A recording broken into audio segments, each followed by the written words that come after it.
Potato egg fry ఎప్పుడైనా try చేశారా? Try చేయండి. చాలా అంటే చాలా బాగుంటుంది. పిల్లలకైతే చాలా నచ్చుతుంది.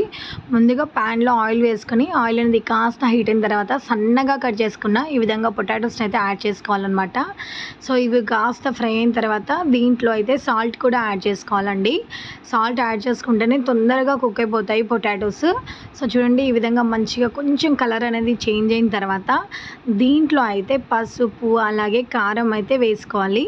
సో ఇవి మీరు అంటే స్పైసీనెస్ని బట్టి వేసుకోండి. ఎందుకంటే పిల్లల కోసం చేస్తున్నాం కాబట్టి కొంచెం తక్కువగా వేస్తేనే పిల్లలు ఇష్టంగా తింటారు.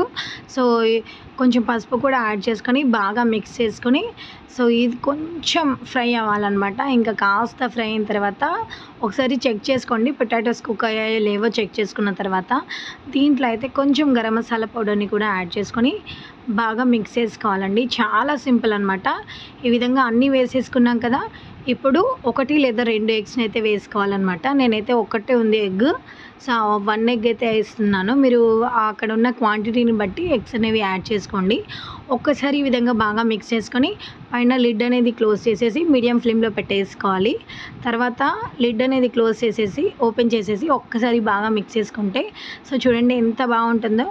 హై ఫ్లేమ్లో ఒక 2 మినిట్స్ కుక్ చేసుకుంటే ఎంతో టేస్టీగా ఉండే సో పొటాటో ఎగ్ ఫ్రై అనేది రెడీ అయిపోతుంది. చాలా అంటే చాలా బాగుంటుంది. పిల్లలకైతే లంచ్ బాక్స్లో సూపర్గా ఉంటుందండి. సో మార్నింగ్ టైంలో ఈజీగా ఈ విధంగా చేసి పెట్టండి. పిల్లలు అయితే చాలా ఇష్టంగా తింటారు. వీడియో నచ్చితే ప్లీజ్ ఒక లైక్ చేయండి. నా ఛానల్ని సబ్స్క్రైబ్.